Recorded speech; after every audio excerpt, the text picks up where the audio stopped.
بسم اللہ الرحمن الرحیم، السلام علیکم۔ میں ہوں اسامہ طیب۔ ناظرین، آج میں موجود ہوں حافظ سعد حسین رضوی صاحب کے ساتھ، جو کہ سربراہ ہیں تحریک لبیک پاکستان کے۔ موجودہ سیاسی حالات پہ ہم بات کریں گے۔ کل کا دن بہت اہم ہے، 13 اگست، اور پھر 14 اگست کا دن بہت اہم ہے۔ اس حوالے سے کافی زیادہ کنفیوژن کا شکار ہے چیزیں، اس کے اوپر بھی ہم بات کریں گے۔ اس وقت جو ملکی سیاسی صورتحال ہے، جس طریقے سے سیاست نے کوئی ڈائریکشن نظر نہیں آ رہی، کوئی سمت نظر نہیں آ رہی، اس کے حوالے سے بھی ہم بات کریں گے۔ حافظ صاحب، بہت شکریہ، آپ نے وقت دیا، ہمیشہ کی طرح آپ نے ایک کال کے اوپر جو ہے وہ مجھے وقت عنایت کیا۔ پہلے تو یہ بتائیں کیسے ہیں، خیریت سے ہیں؟ الحمدللہ رب العالمین، بہت شکریہ، آپ تشریف لائے۔ جزاک اللہ۔ حافظ صاحب، یہ بتائیے گا کہ ایک تو کنفیوژن یہ کہ 13 کو شاید آپ لاہور میں بھی کوئی آپ کی ایکٹیویٹی ہے، سوشل میڈیا پہ کافی یہ چیز چل رہی ہے۔ دوسرا اسی سے جڑتا ہوا سوال کہ 13 اگست کو جو آپ اسلام آباد میں گئے، کیونکہ آپ نے پاکستان تحریک انصاف جو ہے وہاں پہ جلسہ کر رہی تھی، اس لیے وہاں پہ گئے ہیں، یہ اس میں حقیقت کیا ہے؟ کس طرح سے معاملہ جو ہے وہ اتنا کیوس کا شکار ہو گیا؟ نہیں اسامہ بھائی، ایسا نہیں ہے کہ ہم تحریک انصاف کی وجہ سے گئے، بلکہ 14 اگست کو یا 13 اگست کو تحریک انصاف جو یہاں جلسہ کر رہی ہے لاہور میں، یا ہم نے 13 اگست کی جو درخواست ہے، وہ جو میرے پاس انفارمیشن ہے، وہ دو دی ہیں درخواستیں، 1 جولائی کے اوائل میں اور 1 جولائی کے آخر میں۔ ٹھیک ہے، تو یہ دو درخواستیں دی ہیں جو بھی متعلقہ ادارے ہیں ان کو، لیکن انہوں نے ہماری درخواست پر یہ ایکسکیوز کیا، جی محرم الحرام ہے، ساری سیکورٹیز وہاں لگی ہوں گی، لہٰذا ہم آپ کو جگہ نہیں دے سکتے۔ تو ہم نے متبادل جگہ کے اوپر سوچنا شروع کر دیا اور یہ کہا کہ چلیں ہم اس کو آگے کر لیتے ہیں۔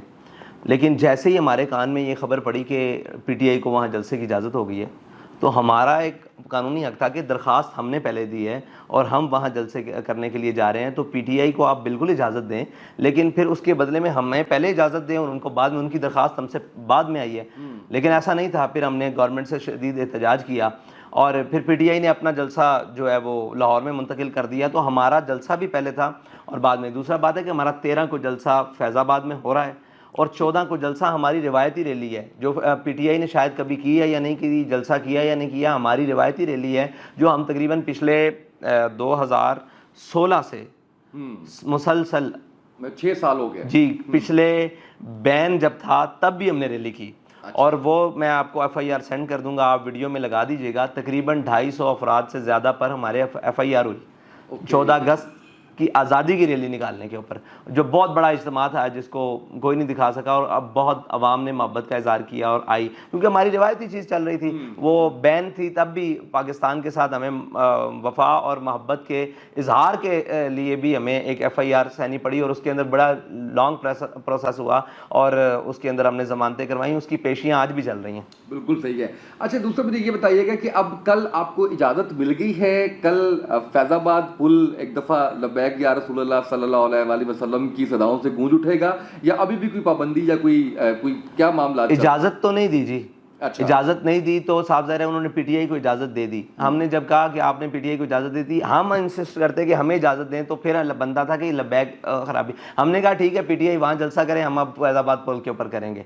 فیض آباد پل کے اوپر ہم اعلان کر چکے تھے، پی ٹی آئی کے موو ہونے سے پہلے ہی اعلان کر چکے، ٹھیک ہے پی ٹی آئی وہاں جلسہ آپ نے اجازت دے دی، اب ہمیں اجازت کی ضرورت نہیں، ہمیں پتہ لگ گیا کہ آپ نے ہمیں اجازت نہیں دینی۔ اگر اجازت کا دینے کا اصول ہوتا تو پہلے ہمیں ملتی اور بعد میں ان کو ملتی، ٹھیک ہے، اسی دن اسی ٹائم میں انہوں نے جلسہ رکھا، بلکہ ان کو نہیں چاہیے تھا کہ ہمارا، جب ان کے پاس انفارمیشن بھی تھی اور ہم سوشل میڈیا کیمپین بھی کر رہے تھے اور سارا جو میڈیا کیمپین تھی، جو بھی چیزیں چل رہی تھی، تو ان کو ضرورت نہیں تھی کہ وہ اس طرح اعلان کرتے۔ انہوں نے تو اچانک اعلان کیا، انہوں نے تو میرے خیال سے 5 اگست پہ آگے اعلان کیا یا 3-4 اگست پہ آگے اعلان کیا، تو ہم تو 1.5 مہینے سے کیمپین کر رہے تھے۔ چینج کیوں کیا، کیا لگتا ہے آپ کو؟ کس نے؟ پاکستان تحریک انصاف نے؟ نہیں، انہوں نے اچھا جسد دیا۔ دیکھیں، ہم کبھی بھی نہیں چاہیں گے، کوئی بھی نہیں چاہے گا اس ملک کے اندر ایسے حالات کبھی بھی نہیں بننے چاہیے، ٹھیک ہے، ہمارا حق پہلے تھا تو انہوں نے ہمارے حق کو چھوڑا، اگر وہ نہ بھی چھوڑتے تو ہم اپنا حق لینے کے لیے فیض آباد جا رہے تھے کہ ہم وہاں جلسہ کریں گے۔ بالکل صحیح۔ تھوڑا سا ملکی صورتحال پہ بات کرتے ہیں۔ اس وقت آپ دیکھ رہے ہیں جس طرح سے بیان، جس طرح سے چیزیں چل رہی ہیں، اور خاص کر میں جو آپ سے جاننا چاہ رہا ہوں وہ یہ جاننا چاہ رہا ہوں کہ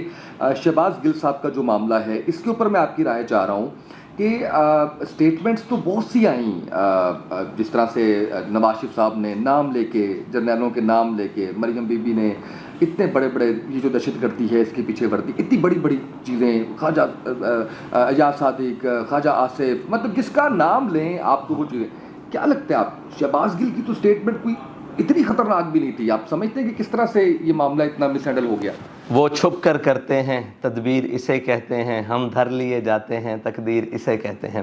اصل میں یہ مکافات عمل بھی نہیں کہا جا سکتا. جو ہم نے کیا، جو بویا، وہ ہمارے ساتھ ہونا ہے. یہ دنیا کا اصول ہے، ٹھیک ہے.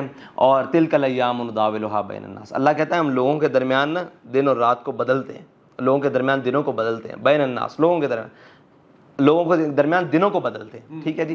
تو یہ جو ہے نا اس نے بدلنا تھا، ٹھیک ہے. یہ ان کے لیے پیغام بھی ہے مستقبل میں جو بھی ایک سیاسی صورتحال بنے، یہ اقتدار میں آئے نہ آئے، جیسے بھی حالات ہو، لیکن ان کے لیے پیغام ہے کہ تم جب قوت میں ہوتے ہو تو خیال کیا کرو، اور جب قوت سے نیچے اترتے ہو تو تب بھی خیال کیا کرو.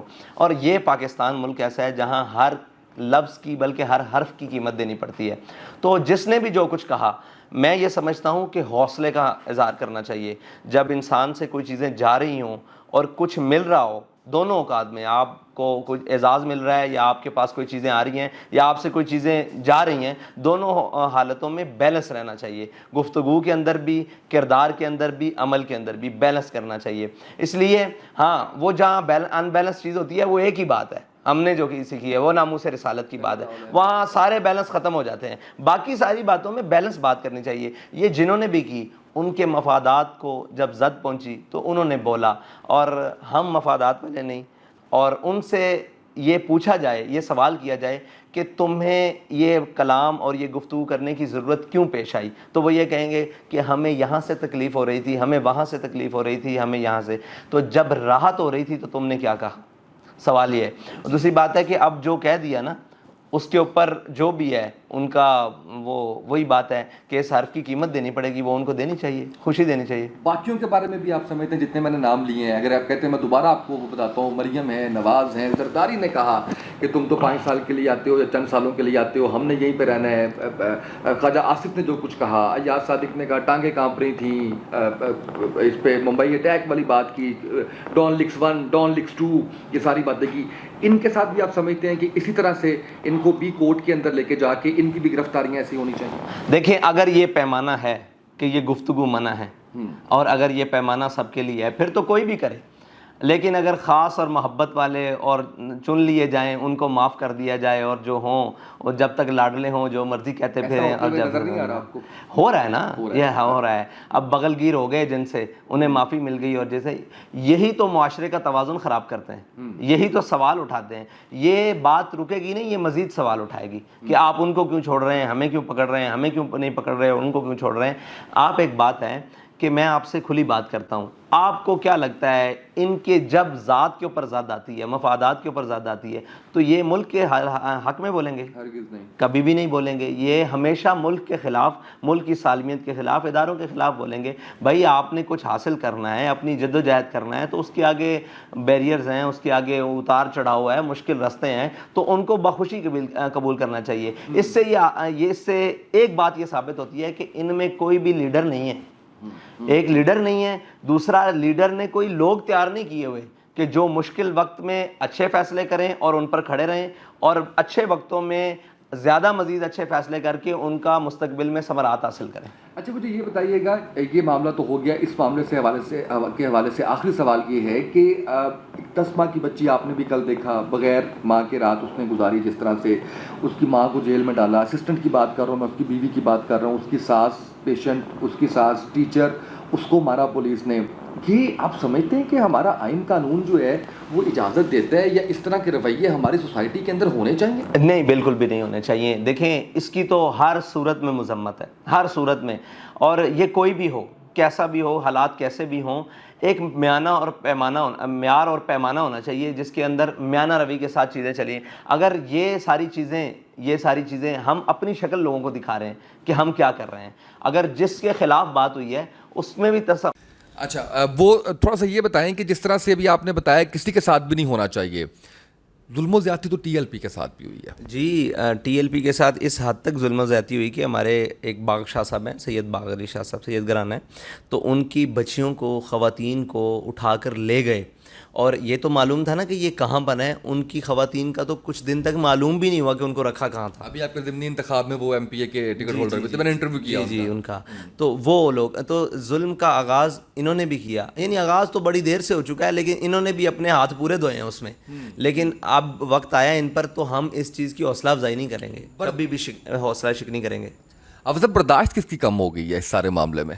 برداشت انہیں کی کم ہوئی ہے جو ہمیشہ ناقابل برداشت ہیں لوگوں کے لیے, اور انہیں کی برداشت کم ہوئی ہے. اصل میں مسئلہ یہ نہیں ہے, اصل میں مسئلہ ہے کہ کوئی بھی تنقید کرے انہیں دکھ اس بات کا نہیں ہوگا جس کو لاڈلا اور پیارا پالا ہے, جسے پنجابی میں کہتے ہیں کچھڑ چکی رکھے ہے, وہ دنیا وڈن لگ پہ رولایا ہے بھائی, پنجابی کا لفظ ہے. اچھا مجھے یہ بتائیے گا کہ ایکسٹینشن ملنی چاہیے کس کو؟ ان کو پہلے بھی نہیں ملنی چاہیے تھی. اچھا وہ بھی غلط تھا. غلط ہے, آئندہ بھی نہیں ملنی چاہیے. دیکھیں اگر ملک قانون اور آئین کے مطابق نہیں چلانا تو آپ ان کے حوالے کر دیں, ان کے حوالے کر دیں ایکسٹینشنز, اور یہ تو سارا یہ تو اپنے آپ کی ملک کی خرابی ہوگی نا. ان کا کام ہی اس سے کیا ہے, ایکسٹینشنز کا کیا تعلق ہے؟ ان کا ادارہ وہ فیصلے کرے, اگر ایکسٹینشن دینی ہے جو کچھ کرنا ہے تو وہ اپنے ادارے میں فیصلہ کریں کس کو رکھنا ہے کس کو نہیں کرنا. اگر ہماری انوالومنٹ ہوتی ہے سیاسی لوگوں کی, سیاسی جماعتوں کی, سیاسی گورنمنٹس کی, جتنی بھی جو بھی متعلقہ گورنمنٹس ہوتی ہیں ان کی اگر ہوتی بھی ہے تو وہ ایک گورنمنٹ بحیثیت طاقتور کے فیصلہ نہ کرے کہ یہ طاقتور ہیں تو ہمیں ایکسٹینشن دینی ہے. اگر ملکی مفاد میں ہے تو بالکل دینا چاہیے سب کو رکھ گئے. اگر یہ ہے کہ بھائی ہم اس کو دیں گے اور کل یہ آئیں گے ہمیں سپورٹ کریں گے یا اس کو لائیں گے, تو یہ تو پھر آپ غداری کر رہے ہیں. آپ نے جو حلف پڑھا ہے وہ سنا نہیں ہے, وہ کس لیے ہے, وہ حلف کیوں اٹھاتے ہیں؟ وہ صرف ٹی وی پہ ایک ایشکن پہن کے حلف نہیں ہے یار, وہ حقیقی طور پر اللہ کو جواب دینا ہے, آپ قوم کو جواب دو. اگر آپ نے وہ حلف کے مطابق آپ سمجھتے ہیں کہ ملکی مفاد ہے اور یہ ہے تو پھر ٹھیک ہے, پھر سارے ایک طرف ہیں. اگر آپ یہ سمجھ رہے ہو کہ اس کو دینے میں فائدہ ہے, اس کو دینے میں نقصان ہے, اس کو لانے میں فائدہ ہوگا اور اس کو جناب ہماری جماعت پنپے گی, تو یہ تو پھر آپ ملک و ملت سے غداری کر رہے ہو. بس اتنی سی بات ہے. بالکل صحیح ہے. امریکہ کی غلامی ہونی چاہیے؟ امریکہ کی غلامی کبھی بھی نہیں تھی. اچھا تھی نہیں, اب بھی نہیں ہے. کہاں؟ ملک میں نہیں, وہ تو سارے غلام ہیں, سارے غلام. عوام ہماری آزاد ذہن ہے. دیکھیں میں عوام کی بات کر رہا ہوں, اگر آپ اقتدار کی بات کر رہے ہیں تو شروع سے لے کر آج تک امریکہ کا غلام کون نہیں آیا؟ سارے غلام آئے ہیں. آپ مجھے بتائیں ان کی آشیرواد کے بغیر اس ملک میں یہ سمجھتا ہوں کہ ایک ایم پی اے نہیں بن سکتا, ایک ایم این اے نہیں بن سکتا. اگر ووٹوں کی گنتی پر آئے تو 2018 میں ٹی ایل پی اچھی سیٹیں لے چکی تھی, لیکن نہیں. اور اب انشاءاللہ ماحول بدلے گا, لیکن خان صاحب کی ایبسلوٹلی نوٹ والے سے نہیں بدلے گا. وہ تو یہاں سے لے لی, یہ کہہ دیا, اور وہاں یہ کہہ دیا کہ آپ ہمیں گاڑیاں دے دیں یو ایس ایڈ سے, اور پھر جا کر سفیر کی باتیں بھی کرائیں. آپ کو شاید معلوم نہیں ہے, میں تو 2.5 مہینے سے کہہ رہا ہوں کہ یہ سفیر سے ملاقاتیں کر رہے ہیں اور یہ ان کو کہہ رہے ہیں کہ ہمیں سیاسی بیانیاں بنانے دیں. اچھا دوسرے آئے ہیں, وہ بھی تو امریکی غلام ہیں.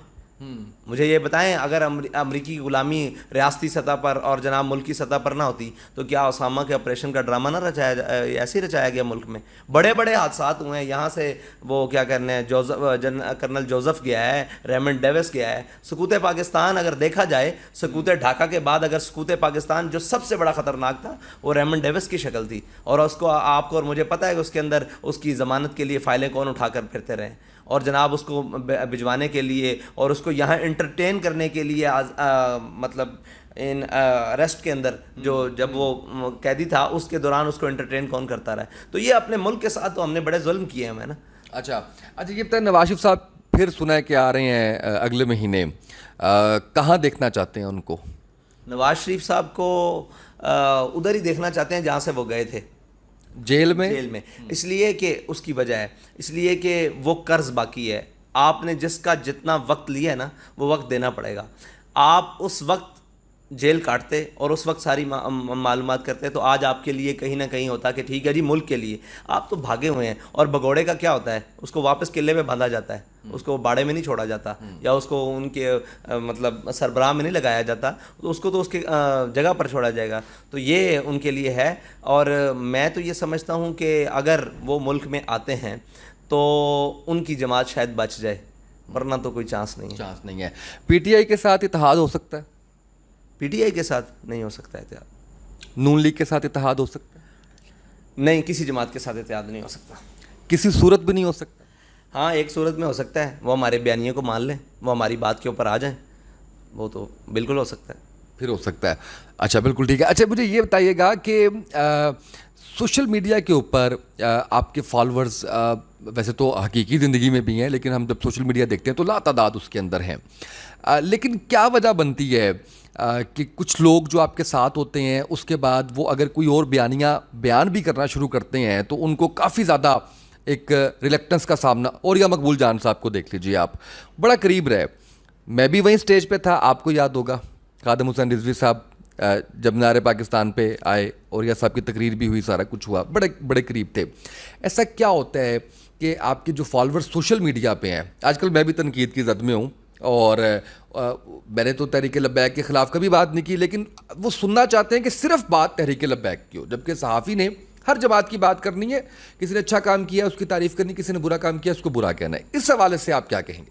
دیکھیں، وہ ایک ایسے ماحول سے گزرے ہوئے ہیں جن پر ان ساری سیاسی جماعتوں نے ان کے اوپر انتہائی ظلم کیے ہوئے ہیں.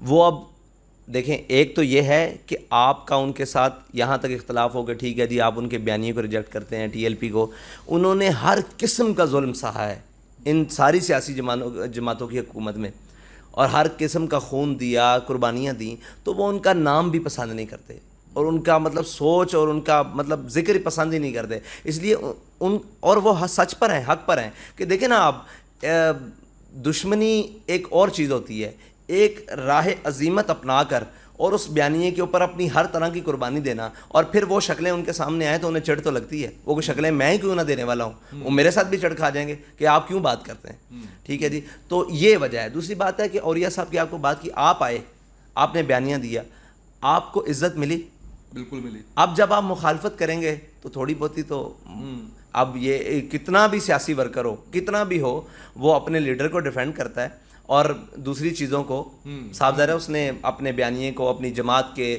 نظریے کو اس نے ڈیفینڈ کرنا ہے، اور دوسروں کو اس نے تنقید کا نشانہ بنانا ہے. تو آپ جب آئے، محبت ملی، اگر آپ کو تھوڑی سی اس مقام کے اوپر جب آپ دوسرے سائڈ پہ جائیں گے، کسی بھی سائڈ پہ جائیں گے، تو تھوڑا سا مخالفت کا سامنا نہیں ہے تو وہ بخوشی قبول کرنا چاہیے. بالکل صحیح ہے.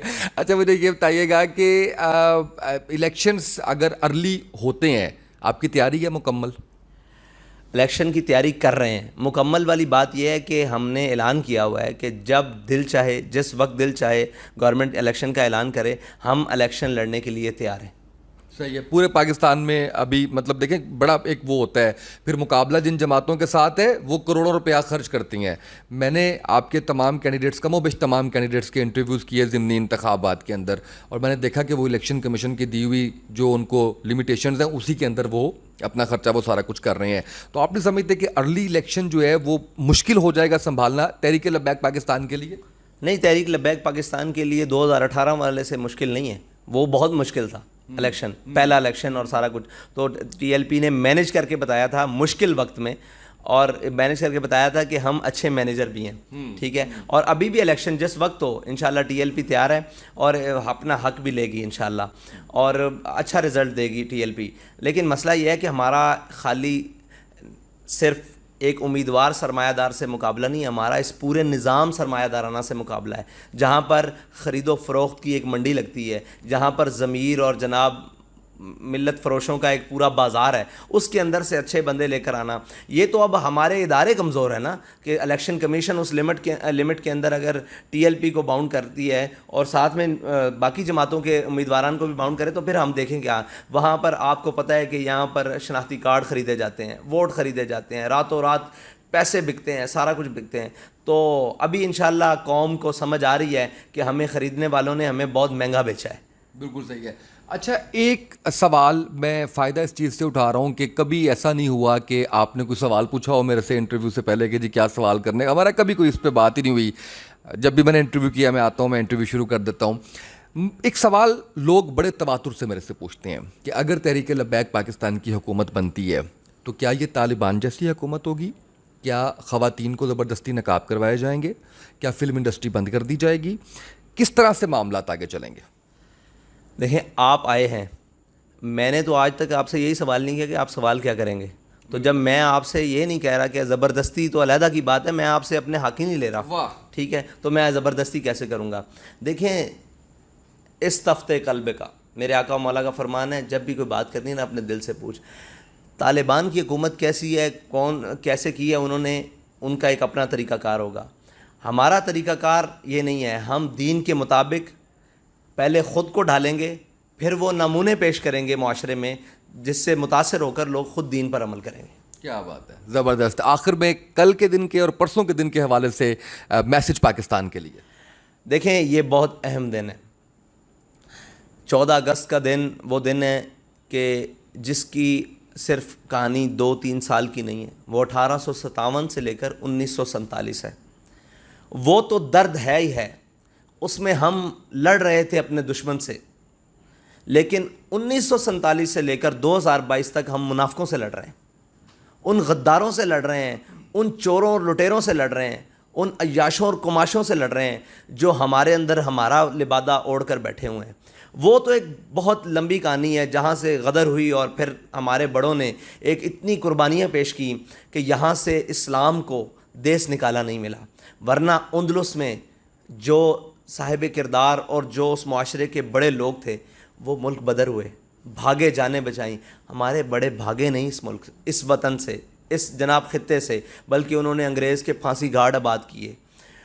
مطلب کہ ایک دن میں 1800 علماء، مشائخ، عوام، بڑے بڑے لوگوں کو، معاشرے کے اندر اثر رسوخ رکھنے والے لوگوں کو پھانسیاں دی گئیں، لیکن وہ بھاگے نہیں، اپنا نظریہ نہیں چھوڑا اور یہاں سے سامراج انگریز کو بھگایا. ٹھیک ہے جی، ساری باتیں کی. پھر 47 میں جو تقسیم ہوئی اس کے اندر 10 لاکھ لوگوں نے قربانیاں پیش کیں. اور یہ ملک اس لیے حاصل کیا کہ ہم یہاں علیحدہ رہیں گے. 2 قومی نظریے کی بنیاد پر ملک لیا. پاکستان کا مطلب کیا؟ لا الہ الا اللہ محمد رسول اللہ، اور بٹ کے رہے گا ہندوستان، بن کے رہے گا، یہ نعروں پر پاکستان لیا. لیکن پاکستان لینے سے لے کر وہ جو دکھ آج تک پاکستان کو ہے وہ اتنا دکھ نہیں ہے جتنا 1857 سے 47 تک ہے. وہ غلامی ضرور تھی لیکن ہم اس کے اندر لڑ رہے تھے. اناؤنسڈ ایک غلامی. ہاں جی، اناؤنس غلامی تھی اور ہم لڑ رہے تھے، کڑ رہے تھے کہ ہم غلام ہیں، ہمیں آزاد ہونا ہے. لیکن آزادی کے بعد جو ہم نے اپنے وطن کے ساتھ کیا ہے، ٹھیک ہے جی، ہم نے اپنے وطن کو خود بیچ کر، ٹھیک ہے، کشمیر بیچ کر اور باہر آ کر آزادی کے نعرے لگائے ہیں. ہم نے جناب امریکہ کو بیسیں دے کر اور باہر آ کر آزادی کے نعرے لگائے ہیں. بلکہ امریکہ کو بیس دے کر اور یس جنرل زینی کہہ کر ہم نے سب سے پہلے پاکستان کا نعرہ لگایا. یعنی یہ کوئی نیا نعرہ نہیں ہے. لوگ کہتے ہیں عمران خان دھوکہ دے رہا ہے، بھائی یہ مشرف نے بھی تو یہی دھوکہ دیا تھا. ٹھیک ہے جی، اس سے پہلے جناب ضیاء آیا، اس نے بھی تو یہی دھوکہ دیا تھا. اس سے پہلے جناب جو آئے انہوں نے بھی تو یہی دھوکہ دیا تھا. یہ تو بڑی مشکل سے پاکستان پتہ نہیں کن گھاٹیوں اور وادیوں سے ہوتا ہوا پاکستان آج سلامتی کے ساتھ اپنی منزل کی طرف جا رہا ہے. لیکن کب تک، کیسے؟ ایک بہت خوبصورت واقعہ ہے تاریخ کا. جی، میں آپ کو اس پر سنا دوں، بات تو لمبی ہے. جی جی پلیز. کہ حضرت جبیر یہ روایت کرتے ہیں کہ قبرص جب فتح ہوا نا تو حضرت ابو درداء، یہ بہت بڑے صحابی ہیں کہ تاریخ سے سیکھنا ہے نا ہم نے، تو کہتے ہیں کہ ابو درداء رو رہے تھے. ان سے کسی نے پوچھا کہ فتح ہو گئی ہے، کیوں رو رہے ہیں آپ؟ فتح کے بعد تو آپ کو خوش ہونا چاہیے. انہوں نے کہا رو اس لیے رہا ہوں کہ ہم سے پہلے بھی یہاں کوئی حکمران تھے. انہوں نے کیا کیا کہ اللہ نے ان کو یہاں سے نکالا ہے. میں اس وقت سے ڈر رہا ہوں کہ کہیں ہم وہ حرکتیں نہ کریں اور ہمیں اللہ یہاں سے نکال دے. تو ہم پاکستان کے ساتھ جو 70 سال سے کر دیے ہیں، ابھی تو زخم تازہ ہے. لو نہ بتائیں، تاریخ سے ناشنا رکھیں قوم کو. اس ملک کا سکوت ڈاکہ نہیں ہوا. آزادی منانے کا مطلب یہ نہیں ہے کہ ہم اپنی تاریخ بھول جائیں اور ہم جو اپنے ملک کے ساتھ کرتے ہیں 364 دن جو کرتے ہیں اور ایک دن چھرلیاں پٹاکے اور پاں کر کے اور جناب ایک ڈرامے بازی پوری رچا کر اور جناب ایک پریڈ کر کر اور سارا کچھ ایک کر کر اور ہم کہیں کہ ہم آزاد ہو گئے ہیں. بھائی کس سے آزاد ہوئے ہو؟ کس نے کہا تم آزاد ہو گئے ہو؟ تمہیں تو اس ملک کو آگے لے کر چلنا تھا، سب کی غلامی سے نکالنا تھا. تم تو آزاد اس قسم کے ہوئے جب تمہارا دل کرتا ہے تم امریکہ کے آگے لیٹ جاتے ہو، کبھی رشیا کے آگے لیٹ جاتے ہو، کبھی چائنا کے آگے لیٹ جاتے ہو، کبھی فلاں کے آگے لیٹ جاتے ہو. اپنے برادر اسلامی ممالک وہ تمہیں بھیک اور منگتا بنا دی ہے. مجھے بتائیں یہ درد ہے، ایک بہت بڑا درد ہے. یہ دن خوشی کا ہے لیکن اس خوشی کے بعد یہ ایسے ہی ہے کہ سہاگن ہوئی اور پہلے دن سے شوہر نافرمان ہے اور آج تک اس کا سہاگ اجڑا ہوا ہے اس ملک کا، اور اس کو کوئی ایسا وفادار نہیں مل رہا کہ جو اس کو اب اس کی راہ پر گامزن کر دے. جس کو اٹھائیں وہی لال ہے. جس کا جہاں تک جی بنا، وہ مذہبی لبادے میں ہو، سیاسی لبادے میں ہو، عسکری لبادے میں ہو، کسی لبادے، سرمایہ داری کے لبادے میں ہو، اس نے اس ملک کو نوچا ہے، کاٹا ہے، پیسا ہے، توڑا ہے. جہاں جس کا جو دل چاہا ہے اس نے اس کے ساتھ کیا ہے. یہاں کوئی قانون نہیں رہنے دیا، کوئی معاشرت نہیں رہنے دی, کوئی تمدن نہیں رہنے دیا, کوئی تہذیب نہیں رہنے دیا. یہ دکھ ہے میرے اپنے ملک کا, میری قوم کا. میں باہر جب لوگوں میں جاتا ہوں 14 اگست والے دن آپ نکل کے دیکھیں کہ قوم کے چہرے پر آزادی کی خوشی ہے. قوم کو آج فیلنگ آ رہی ہے کہ آج کے دن ہم آزاد ہوئے تھے. شاید ان کو پتہ لگے نا کہ ہم آزادی سے پہلے کیسے تھے, تو وہ شاید جتنا خوش ہوتے ہیں یہ بھی چھوڑ دیں جو ہم نے اپنے وطن کے ساتھ کیا ہے. ہمیں واپس آنا ہوگا اپنے وطن کے لیے, کوئی ایسے اقدامات اور ایسی چیزیں, ہر وہ چیز کرنی ہوگی جو اس کے لیے بہتر ہو. صرف معیشت کا رونا نہیں ہے, بہت سارے رونے ہیں. معیشت کا تو ایک بہانہ بنا دیا اور ایک بنا دیا نا. بھوکے لوگ بھی غیرت مند ہوتے ہیں, بھوکے لوگ بھی سکھی ہوتے ہیں. کس نے کہا کہ بھوک ہر چیز چھین لیتی ہے؟ بھوکی خوشیاں بھی ہوتی ہیں, بھوکے سکون بھی ہوتے ہیں, بھوکی راحتیں بھی ہوتی ہیں. لیکن مسئلہ یہ ہے کہ بے غیرت کی راحت نہیں ہوتی, بے ضمیر کی راحت نہیں ہوتی, دیوس کی راحت نہیں ہوتی, وطن فروش اور ملت فروشوں کو راحتیں نہیں ہوتی. بس یہ درد ہے. بالکل صحیح ہے. بہت شکریہ حافظ سعد حسین رضوی صاحب, سربراہ تحریک لبیک پاکستان. اور ہمیشہ کی طرح میں نے کوئی سوال ڈسکس نہیں کیا تھا, کبھی بھی نہیں کیا, آج بھی نہیں کیا. اور جس جواب کو میں ابھی تک جس سے لطف اندوز ہو رہا ہوں, ویسے تو سارے جواب ہی ایسے تھے, لیکن جو بہترین چیز جو مجھے بڑا مشکل لگ رہا تھا, میں نے کافی دیر سوچا ہوا تھا کہ حافظ صاحب اس کا کیا جواب دیں گے, وہ یہ تھا کہ آپ کی حکومت آئے گی تو وہ کیسی ہوگی. اس کا بہترین جواب میرا خیال ہے ان سب لوگوں کے لیے یہ کلیئرٹی ہے جو کسی شش و پنج میں ہے, جو کسی خوف میں ہے, جو کسی پریشانی کے اندر ہے کہ پتہ نہیں کیسی حکومت ہوگی, پتہ نہیں کیا پابندیاں لگ جائیں گی, پتہ نہیں کیا کچھ ہوگا. بہت ہی اچھے انداز میں انہوں نے فی البدی میرے سوال سے بات جو ہے وہ اٹھا کے اس کا جواب دیا. مجھے امید ہے کہ بہت کچھ سیکھنے سکھانے کا موقع ملا ہوگا. آج کے اس پروگرام سے اتنا ہی, اجازت دیجیے, اللہ حافظ.